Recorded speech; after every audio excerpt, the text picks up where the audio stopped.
David Hogg is an activist and survivor of the 2018 Parkland shooting at Marjory Stoneman Douglas High School. Now, as Democrats call for change within their own party, Hogg is putting his name in the hat for the vice chair of the Democratic National Committee. Please welcome David Hogg to the show. Thanks, David, good to see you.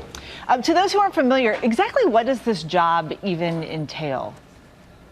You know, it's really an important role to make sure that we bring young people into the party, to make sure that we have a seat at the table. And essentially what this job is I'm participating in many of the meetings with the DNC, making sure that my constituency, mainly young people that shifted 20 points to the right, unfortunately, are properly represented in the party and not just, told that we don't need to worry about young voters because we can just take them for granted over and over again. It's a role that's not nearly as intensive as chair. I'm still going to continue doing my work with my organization, Leaders We Deserve. But this is a role to help bring more young people into the party, and that's really what I want to focus on. So, David, what makes you qualified for the job?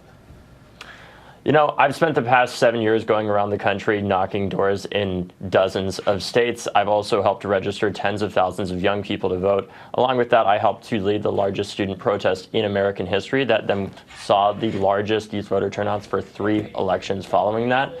And in the time since, we've seen young people continue participating more and more in politics. And ultimately, I think it's time to start bringing these movements like the March for Our Lives into office to create more bold changes on things like gun violence, but also fight the issues my generation faces, like climate change, like the housing crisis, and more, and address things like the housing crisis in a real substantial way that isn't just in our press releases that the party puts out.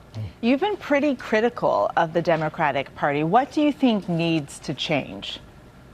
Well, for one, I think that during this election, there were multiple times that I flagged while I was on the National Finance Committee for the Biden-Harris campaign, while I was also posting publicly online my concerns about young voters. And I heard from, consultants within the party who were hired to focus on young voters who were, 45 plus years old, telling me that I didn't know what I was talking about, that we didn't need to worry about young people.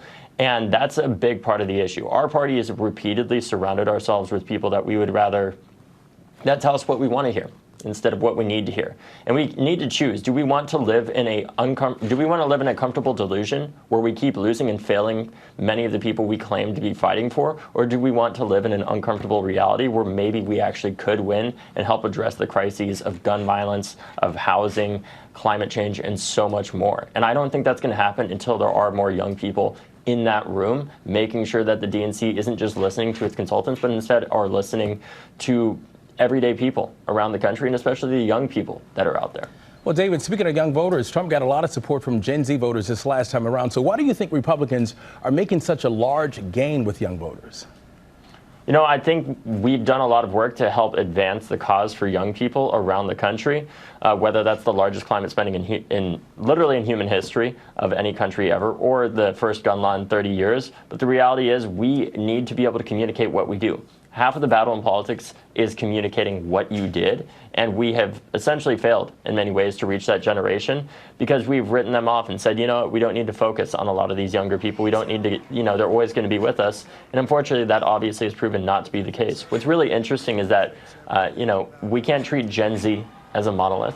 If you look at the generational divide of who actually went more to the right, we saw the young people that were in high school during COVID are the ones that went the furthest to the right of my generation. And there's a lot of work that we need to do there. The isolation that COVID brought and how many of them have started being in online spaces with people like Andrew Tate and so many others that spew so much hatred. And our answer to that as a party should not be to just isolate people, but it needs to be reach out to them and meeting them where they're at. We shouldn't be meeting people with charts and condescension. We need to meet them with empathy and honesty with where we're at as a country, which is obviously it's great that gun violence has gone down. It's great that we have made progress on many of these things, but it doesn't change the fact that prices are up significantly from 4 years ago, and they're not going to come down because the pace of inflation doesn't work like that. It goes up once and it basically stays there for things like groceries and many other items that economists refer to as sticky items.